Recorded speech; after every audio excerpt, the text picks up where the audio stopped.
Welcome back to the Woven Well podcast. We speak honestly here about the reality of infertility, and I think that's really important. Not only does infertility affect women physically with all the medical appointments, procedures, monthly testing, periods, and everything else, but it affects her mentally, emotionally, spiritually. We are created by God as mind, body, spirit, all united together in a beautifully complex design that is being a woman. So we can't just talk about how to advocate for ourselves in the doctor's office, although I'm all about that. We also have to address the other aspects of it too. So I've invited a guest to share through a bit of her personal experience with infertility and how God's been guiding her in her life and through her work, how this may come up in each one of our lives, if you're walking this story or not. So, Paula Gallagher is an infertility coach who is passionate about accompanying women on the path of infertility. After more than a decade of primary infertility and discovering many diagnoses contributing to her infertility, Paula felt called by God to turn her pain into purpose by sharing what she learned the hard way with other women. She founded her church's infertility support group, offers virtual coaching, and shares advice and resources on social media. Paula, welcome to the show. Thank you so much for having me, Caitlin. I'm so honored to be here. Well, I'm really glad for you to come and share a little bit of your story because it's very personal and not everyone is ready to discuss it with the world. But I think it's like 1 in 6 couples are experiencing infertility. So it obviously is very common. It is. It is very common. And one of the most common things that I hear from women when they are opening up about their experience with infertility is just how isolating the experience is, whether that's from shame, whether that's from not knowing that there are resources out there, whether that's they reached out to somebody in their support circle and got a less than empathetic response. The infertility experience is often synonymous with isolation. And I remember even in the early years of my own journey, my mom was always like, you should read this blog or read this book. I came across this infertility thing, and my gut reaction was like, why? Nobody else is in my body. Nobody else can understand what I'm going through. Why would I even bother? So sadly, it took me 8 or 9 years before I finally did read actually Mary Bruno's book, 12 Stripes Deep. And I was like, oh, this actually really resonates with me. And the more that I talk to women about their experience, there are just a lot of themes, a lot of thoughts, a lot of feelings, a lot of even similar types of conversations with people in their circles that women experience, that couples experience when they are living through infertility. So if you're feeling alone, if you're feeling isolated, please know there are resources out there. There are so many things that couples walking through infertility have in common, and you've listed some great ones there, but also I think about even just the questions that they have. Do we pursue assisted reproductive technology? Do we look into alternatives? Where do we draw the line? Really practical decisions that feel not only weighty, but really urgent. And there are a lot of times spiritual and ethical concerns that are mixed up in decisions and just on the journey itself as well. Have you seen that in the women that you work with feeling really burdened by those kind of questions? One of the most, I think every woman that I've ever talked to about the pain of infertility has said it is the most painful thing they've ever been through. It is such an intimate pain. It really strikes you at the intersection of your sexuality, your humanity, your spirituality. It kind of calls your identity into question. It calls into question your conception of God and his plan for your life, your idea about prayer and your relationship with prayer. So there's a lot of really deep, meaningful questions that get brought to the forefront when you're on the path of infertility. And so you're often struggling with these issues at the same time as you're struggling with the medical side and trying to discern what treatments to pursue, what testing to pursue, what am I comfortable doing? What is my spouse comfortable doing? What is, are we on the same page when it comes to the types of treatments we're willing to do? Are we on the same page with the timeline and the amount of money we're willing to spend? kind of the dominant answer for infertility, especially quote unquote unexplained infertility, is IVF. And, many people are not comfortable with that procedure from an ethical standpoint. I was a 23-year-old newly married woman not getting pregnant, and my conventional OB-GYN told me to go try IVF. And I was like, you did 3 tests. Like, to me, it didn't even make sense from a medical common sense perspective. I was like, I'm young, I'm healthy. You basically did nothing. Like, why would I go do this procedure? Fortunately, I didn't. I found naprotechnology shortly thereafter. But I have like 5, 6, 7 diagnoses. So if I had gone through with IVF, it probably would have ended in miscarriage if, it had succeeded. So, praise the Lord, I was spared that experience. But it can be, there are so many questions that women and couples are having to grapple with, often on their own, because again, it's so intimate, it's so personal. You're not going to like show up to girls' night and be like, hey girls, why doesn't God love me? Yeah, absolutely. Those really hard questions. And you did such a great job of talking about how personal it is. And you've been open about sharing your own story online. And even earlier, you mentioned 8 or 9 years sort of into this. And I'm sure listeners are like, well, what happened with your story? Where are you all? And God's sort of inviting you all to a new chapter. So maybe catch us up on Sure. Your story and where y'all are. Yeah. So the short version is my husband and I met in college. We got married less than a year after graduation, and we both had 4 siblings. So we both wanted a large family. So we were like, why wait? Let's try and get pregnant right away. And just never happened. We've been married almost 14 years. And after about 12 years of actively trying to get pregnant and doing 2 endometriosis surgeries, ovarian wedge resection, PRP, acupuncture, like I've basically done the entire naprotechnology protocol and then some. My current OB-GYN at that point in time kind of looked at me and was like, there's nothing else to try. And part of me was like, I accepted it. I was at peace with that. I was like, yeah, I have been doing this for a long time. We have done a lot. And part of me was like, not okay with that response. And like 2 things kind of came out of that experience. One was that I realized that even doctors that we highly respect are still humans, right? They still have a limit to their knowledge. And sometimes when they give you a no, it's because they've reached the limit of their knowledge and it's not necessarily a real no. So you do kind of have to keep that in the back of your mind when you're working with a medical professional, that there are limits to their knowledge and you might reach them, and that's okay. It just means it's time to switch gears or to ask different questions. But the other fruit that came out of that conversation was like, I very clearly heard the Lord saying, you're really suffering right now. You're really feeling a lack of support. And there are other women like you out there also in this place. And you have the ability to do something about it. You see the need, and I want you to fill that need. And I was like, oh, that sounds really scary.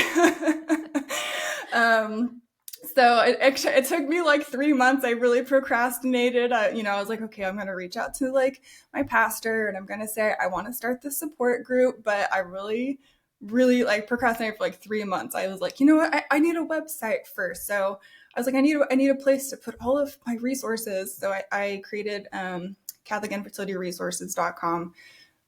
You don't have to be Catholic to take advantage of it. It's like a list of ideas to test, books, ministries that are out there, information about infertility, information about miscarriage, scripture related to infertility, kind of everything that I could think of that touched on the topic. Yeah. So once that was done, I couldn't really procrastinate anymore. So I founded our church's infertility support group, and that's been going for almost 3 years now. And as that went along, I expanded to Instagram, where I really share a lot of resources and parts of my story and try to make some fun stuff like memes. And and then my best friend and my husband were like, maybe you could like push this even further and like offer like one-on-one coaching for like women who don't live in your local area. So after a lot of encouragement from them, I also branched out to that. So I do have some virtual infertility coaching clients, and we work on everything from, you know, what testing is being recommended to them, and does what are they comfortable doing? What can they emotionally manage right now? Or, we do a lot of like preparation for baby showers or the holidays, and practicing how to respond to like intrusive questions. So it's kind of I kind of view it more as like mentorship, friendship from, somebody who's kind of been there and back again. Yeah. So that's a kind great of description. so that's kind of what keeps me busy. And then we kind of did like one last year of infertility treatments, and kind of just threw everything in the kitchen sink at it, and just kind of ended with a few more diagnoses and not a pregnancy test. So we're like, okay, we're done. Like, I think my husband and I both feel like we could walk away with no regrets, knowing that like we really tried, like went above and beyond to really do what we could. Let me pause there just to say how powerful that is on its own, because women are so willing to do whatever we need to do to make it happen. And obviously, you did so many things. You put in over a decade of effort and investment, time, blood, sweat, tears, all the things. To be at the end of that, I think the fear for so many women is that, but what if it doesn't happen? What if it doesn't happen? But at the end of that, you felt a peace that Yes. we've done everything that is within our power to do it. And what was that like spiritually for you? Since you talk openly about faith, what was that like spiritually for you to get to the end and be at that place? I think purely by the grace of God that at the same time that we were kind of working towards those last 6 months, I was participating in the Hallow app and their Lenten program that was all about surrender and trust in the Lord. And like that had kind of been like my really big spiritual hang up. Like when you are going through infertility and you feel like God's not answering your prayer, like it feels like he's intentionally hurting you by withholding like this thing that you feel like you deserve because you're a woman, and that, children are a blessing. Like why is he withholding this blessing? And so like I really, intellectually I was like, I know trust and surrender in the Lord is good. I know that it's like necessary for a spiritual life, but I was just so afraid of continuing to be hurt. And so over the course of those 40 days of prayer, just like, really, really praying for the grace to surrender. Like I was given that grace to stop being afraid of his plan being painful. So it's not necessarily anything that I did. It was definitely like divine providence showing up in like the hour of need. But it all did kind of tie into the same timeline of arriving at this place of, okay, I'm ready to surrender to you. And I don't know what the plan is, but I can finally trust like it is for the best. Yes. And being able to also kind of see like my coaching work take off, and people really saying that like what I was sharing on social media was like resonating with them and helping them, and being able to kind of see how the Lord was turning this really kind of horrible journey into something purposeful and meaningful to help other women. And I was like, okay, I see the plan now. I see the plan. I see what you're doing. It took like, 13 years, but like, I finally get it. It's so encouraging to me to think that God is always working for our good and for his glory, Yes. and can use any situation whatsoever and make it truly beautiful. And your surrender there, I love that you said it wasn't anything you did, it all came from the Lord. That's so honest, because you talk with anyone, and we're talking about fertility and the struggle to conceive, but you could fill in a lot of other examples into that. But to surrender that, something that you care so deeply about, something that you want, a beautiful heart desire. It's not a bad thing to want that. It's a beautiful Right. thing. To surrender that and say, I don't know what's going to happen is so, so hard. Of course, the reality too is that we don't really have control before we surrender it. we, Yes. we still don't have control, but it's the first, in the beginning, we're under the illusion that we have control. Correct. And then later we realize that we don't, but the one who does is good Mm-hmm. and loves us deeply and cares for us. This is so important. I talk about this with clients, but I don't know whether a couple that I work with is going to have biological children or not. I Mm-hmm. don't know that. Nobody Yeah. can know that. Their doctor Right. can't know that. Their friends can't know that. Their parents can't know that. No one knows but the Lord. And it can be really difficult to live in that uncertainty.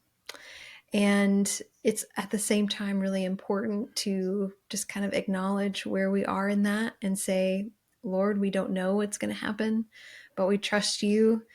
And just acknowledge that not everyone ends up with biological children. Mm-hmm.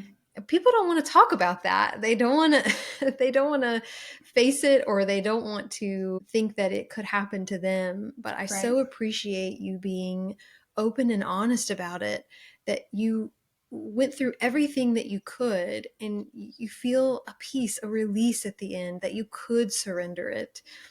Every marriage is fruitful, whether there are biological children or not. Our marriages are valid. Our marriages are good. Our marriage, husband and wife together are a family, Yeah. and that's fruitful no matter what. Yes, Sorry, getting absolutely. emotional.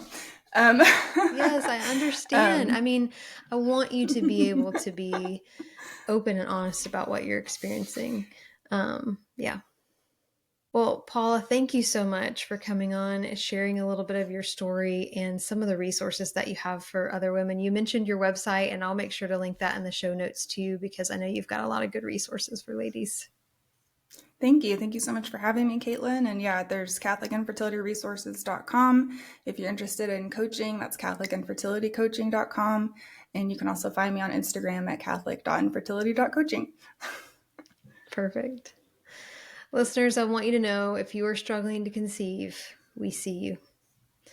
Wherever you are in that journey, beginning, middle, or end, we see you, and you are not journeying alone. Not only is there a really strong community here at Woven Well, but God has promised to be with you every step of the way, guiding, loving, comforting. Wherever you end up, He will be there with you. And I can't help but think about Matthew 11:28-30. Come to me, all you who are weary and are carrying heavy burdens, and I will give you rest. Take my yoke upon you and learn from me, for I am gentle and humble in heart, and you will find rest for your souls. For my yoke is easy and my burden is light. You are seen, you are loved, you are not alone. As always, thanks for listening as we continue to explore together what it means to be woven well.